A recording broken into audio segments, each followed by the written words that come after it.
السلام علیکم ورحمۃ اللہ وبرکاتہ۔ تعلیمی درس قرآن سبق 15۔ اعوذ باللہ من الشیطان الرجیم، بسم اللہ الرحمن الرحیم۔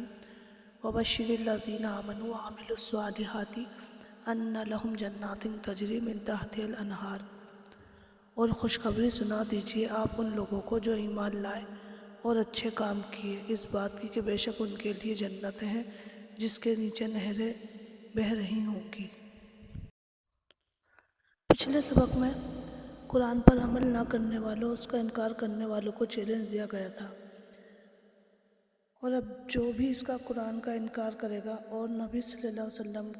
کی نبوت سے انکار کرے گا، آپ کی سنتوں پر عمل نہ کرے گا، تو کہا گیا تھا کہ فاتقوا النار التی وقودها الناس والحجارہ، کہ ڈرو اس آگ سے، بچو اس آگ سے جس کا ایندھن انسان اور پتھر ہوں گے، اور اعدت للکافرین، تیار کی گئی ہے کافروں کے لیے۔ اب اس سبق میں یہاں پر ایمان والوں کو خوشخبری سنائی جا رہی ہے کہ جو اس قرآن پر ایمان رکھنے والے ہیں، اس کو اللہ تعالیٰ کا کلام سمجھتے ہیں، اور محمد صلی اللہ علیہ وسلم پر، جن پر یہ قرآن نازل ہوا، ان کو اللہ کا سچا رسول مانتے ہیں، کہ آخرت میں ان کو جنت کے باغات نصیب ہوں گے۔ تو فرمایا جا رہا ہے وَبَشِّرِ الَّذِينَ، اور بشارت دے دو، یعنی خوشخبری دے دو۔ بشارت اس خوشخبری کو کہتے ہیں جو چہرے پر نظر آئے، تو کہا جا رہا ہے خوشخبری دے دو الَّذِينَ، ان لوگوں کو آمنو، جو ایمان لائے۔ ایمان والوں کو خوشخبری دی جا رہی ہے یہاں، سب لوگوں کو نہیں، یہ بھی نہیں کہا جا رہا کہ مسلمانوں کو، ایمان والوں کو خوشخبری دی جا رہی ہے۔ تو ایمان کے معنی ہے کہ یقین یا مان لینا۔ اس کا روٹ ورڈ ہے امن، حمزہ میم نون، امن۔ تو ایمان یعنی دل کا اطمینان اور یقین۔ مومن وہ ہوتا ہے جس کا دل مطمئن ہوتا ہے، ایمان رکھنے والا۔ تو یہاں پر ایمان والوں کو خوشخبری سنائی جا رہی ہے۔ تو ایمان کا مطلب ہمیں پتہ ہونا چاہیے، ایمان صرف زبانی اقرار نہیں، بلکہ ایمان 3 چیزوں کا مجموعہ ہے، یعنی پہلا دل سے یقین کرنا، دوسرا زبان سے کہنا کہ میں ایمان لایا، اور تیسرا عمل کے ذریعے اپنے ایمان کو ظاہر کرنا۔ تو ایمان کی 3 قسمیں ہیں، دل سے اللہ پر یقین رکھنا، رسول صلی اللہ علیہ وسلم پر یقین رکھنا، قرآن، فرشتے، قیامت، تقدیر پر یقین رکھنا، یہی ایمان کی بنیاد ہے۔ دل میں یقین ہو کہ اللہ ایک ہے، محمد صلی اللہ علیہ وسلم اس کے رسول ہیں۔ اور زبان کا ایمان کیا ہے کہ زبان سے کلمہ پڑھنا اور ایمان کا اظہار کرنا ہے، بغیر اقرار کے ایمان ظاہر نہیں ہوتا، یعنی زبان سے کہنا پڑے گا۔ مثلا یہ کہنا کہ اشہد ان لا الہ الا اللہ واشہد ان محمدً عبدہ ورسولہ،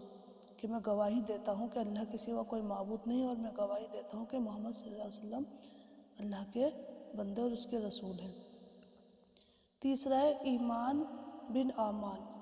یعنی اعمال کا ایمان۔ پہلا دل کا ایمان، دوسرا زبان کا ایمان، اور تیسرا اعمال کا ایمان، اعمال صالحہ، یعنی نیک عمل کے ذریعے ایمان کو ظاہر کرنا، جیسے نماز، روزہ، زکوٰۃ، صدقہ، سچائی، انصاف، حیا وغیرہ۔ رسول اللہ صلی اللہ علیہ وسلم نے فرمایا کہ ایمان کے 70 سے زیادہ شاخیں ہیں، یعنی ایمان صرف ایک بات یا کسی ایک چیز کا نام نہیں، بلکہ اس میں مختلف صفات ہیں، عبادتیں اور ہمارے اخلاق سب اس میں شامل ہیں۔ نبی صلی اللہ علیہ وسلم نے فرمایا ایمان کی 72 یا 60 سے زیادہ شاخیں ہیں، اور سب سے اعلیٰ بات یہ کہنا ہے کہ لا الہ الا اللہ، اور سب سے ادنا راستے سے تکلیف دہ چیز ہٹانا، اور حیا بھی ایمان کی ایک شاخ ہے۔ علماء نے ان سب باتوں کو جمع کیا اور بتایا کہ ایمان کی کل 77 یعنی 77 شاخیں ہیں، اور ان میں کچھ دل سے تعلق رکھتی ہیں، کچھ زبان سے اور کچھ عمل سے۔ تو شاخ کہتے ہیں برانچ کو، یعنی ایمان جو ہے ہمارا وہ درخت کی طرح ہے، پیڑ کی طرح ہے، جس کی جڑ، تنا اور شاخیں ہیں، اور یہ مثال قرآن اور حدیث دونوں میں ملتی ہے۔ قرآن پاک میں آتا ہے کہ کیا تم نے دیکھا نہیں کہ اللہ نے ایک پاکیزہ بات یعنی کلمہ طیبہ کی مثال ایک پاکیزہ درخت کی سے دی ہے جس کی جڑ مضبوط ہے اور شاخیں آسمان میں ہیں۔ مفسرین فرماتے ہیں کہ کلمہ طیبہ لا الہ الا اللہ، اور اس سے مراد ایمان ہے، یعنی ایمان ایک درخت کی طرح ہے، اس کی جڑ جو ہے یہ دل کا یقین ہے، یعنی جڑ کہاں پر ہے؟ دل میں، اور اس کا جو تنا ہے وہ زبان کا اقرار ہے کہ ہم زبان سے بھی اقرار کریں، اور اس کی شاخیں جو ہیں برانچیز ہیں اس کی وہ اعمال صالحہ ہے کہ ہم اعمال اچھے عمل کریں۔ تو ایمان ایک درخت کی طرح ہے جس کی جڑ مضبوط ہو تو اس کی برانچیز، اس کی شاخیں ہری بھری رہتی ہیں، اگر جڑ ہی کمزور ہو جائے تو وہ شاخیں سوکھ جاتی ہیں، اور وہ جڑ ہمارا دل ہے۔ اگر دل میں اللہ کی محبت نہ ہو، حب نہ ہو، جیسے وہ دعا اللہم انی اسألک حبک، حب کہتے ہیں دانے کو، اگر وہ دانہ دل میں نہ پڑے، وہ محبت دل میں نہ ہو، تو پھر زبان سے بھی اقرار نہیں ہوتا، اور زبان سے اقرار نہیں ہوتا تو پھر عمل بھی نہیں ہوتا۔ اگر جڑ ہی کمزور ہو جائے تو شاخیں سوکھ جاتی ہیں۔ تو ایمان کی 77 شاخیں ہیں جس میں 24 دل سے تعلق رکھنے والی شاخیں ہیں، جیسے نمبر 1 اللہ پر ایمان، نمبر 2 اللہ کے فرشتوں پر ایمان، اس کی کتابوں پر ایمان، اس کے رسولوں پر ایمان، آخرت پر ایمان، اچھی اور بری تقدیر پر ایمان، نمبر 7 اللہ کی محبت، رسول اللہ صلی اللہ علیہ وسلم کی محبت، اللہ کا خوف، یہ بھی ایمان کا حصہ ہے، اللہ سے امید، اللہ پر بھروسہ، یہ بھی ایمان کا حصہ ہے، اللہ پر توکل، اللہ کی رضا پر راضی رہنا، شکر گزاری، صبر، توبہ اور استغفار، اخلاص نیت یعنی اچھی نیت، سچائی میں یقین، حسد سے بچنا، ریاکاری سے بچنا، تکبر نہ کرنا، عاجزی اختیار کرنا، اللہ کی رحمت پر ایمان لانا، قضاء اور تقدیر پر اطمینان، اور نیت کا درست ہونا، یہ سب دل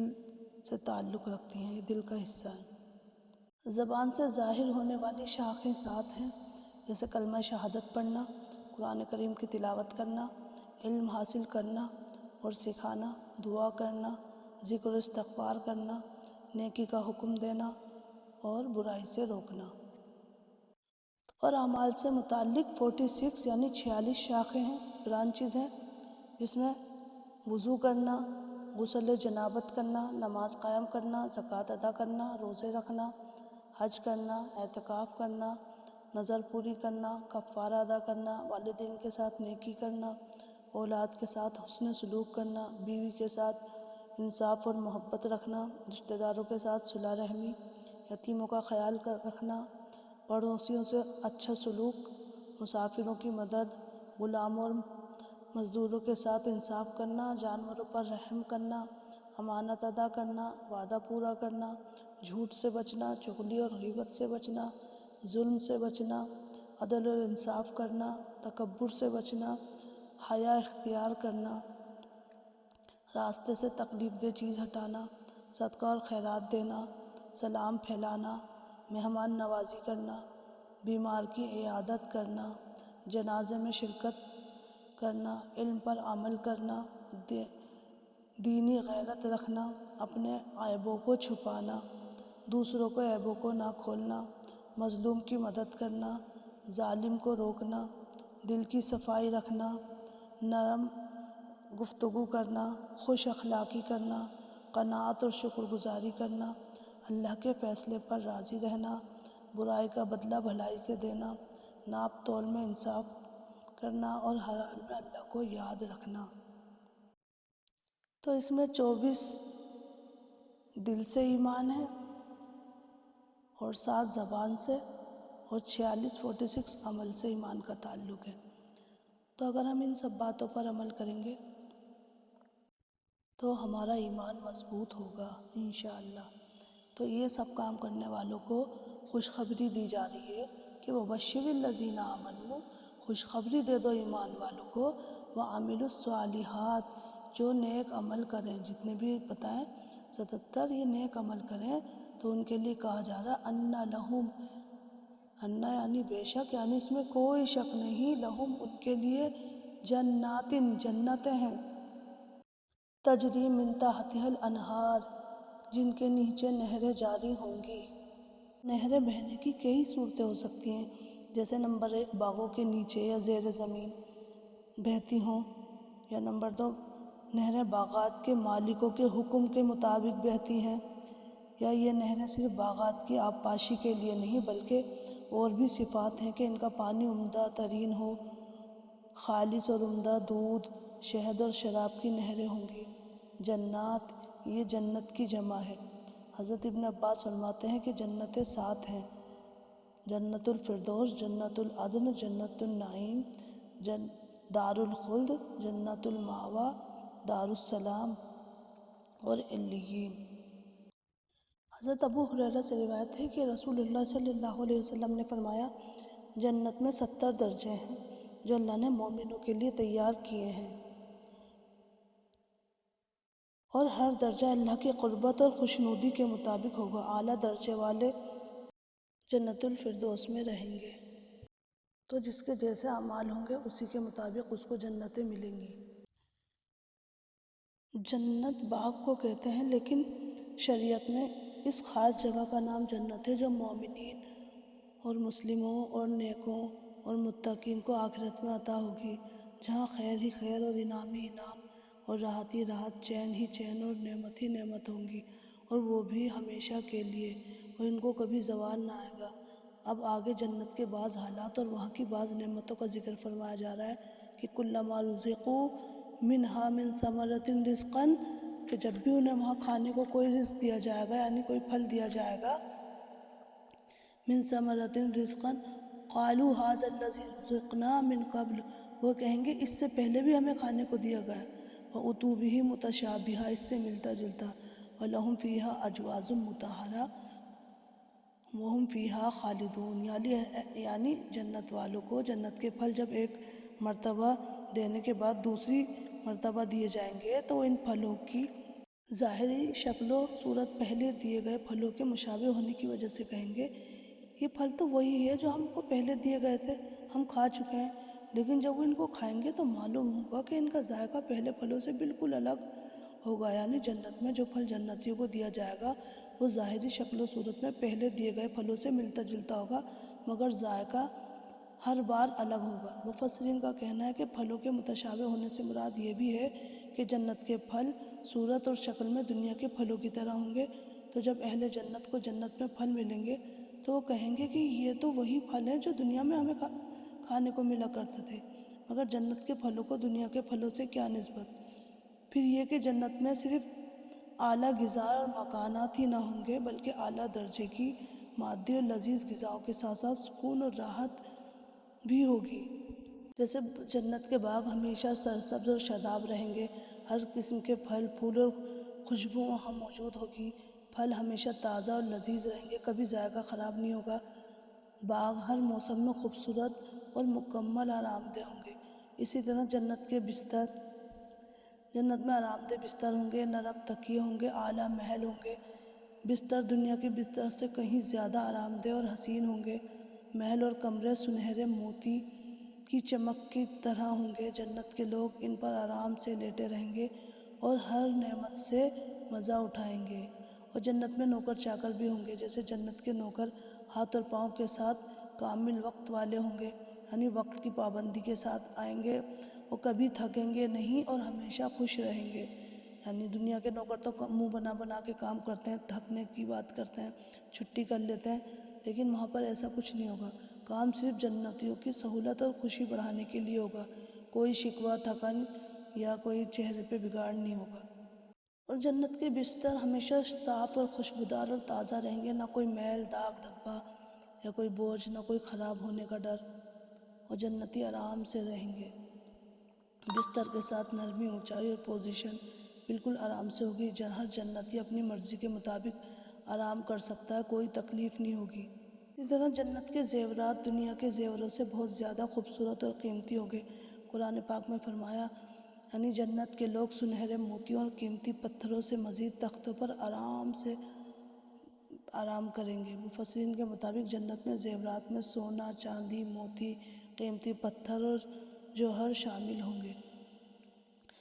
پہنے جانے والے زیوروں میں جنت کی عورتیں جو پاکیزہ ہوں گی، مرد جنتیوں کے لیے زیور پہننے کی نعمت ہوگی، یعنی ہار پہنیں گے، کنگن، انگوٹھی، تاج، اور اسی طرح دوسری قسم کے زیورات بھی پہنیں گے، یعنی زیورات ہمیشہ چمکتے رہیں گے، کبھی پرانے نہیں ہوں گے اور خوبصورت ہی لگیں گے ہر بار۔ دنیا کے زیور پہننے میں تو انسان تھک جاتا ہے، کہیں سے کچھ چبھتا ہے، کہیں کوئی تکلیف ہوتی ہے، لیکن وہاں زیور پہننے میں کوئی تکلیف نہیں ہوگی، ایسا نہیں ہوگا کہ جھنجھٹ ہے کہ چبھ رہے ہیں، ادھر سے پریشانی ادھر سے، کیونکہ جب زیور پہنتے ہیں تو پھر ان کو اتار کے سکون ملتا ہے، لیکن وہ زیور ایسے نہیں ہوں گے کہ انہیں پہن کے تھکاوٹ ہو، بلکہ اچھا لگے گا، وزن میں لائٹ ہوں گے۔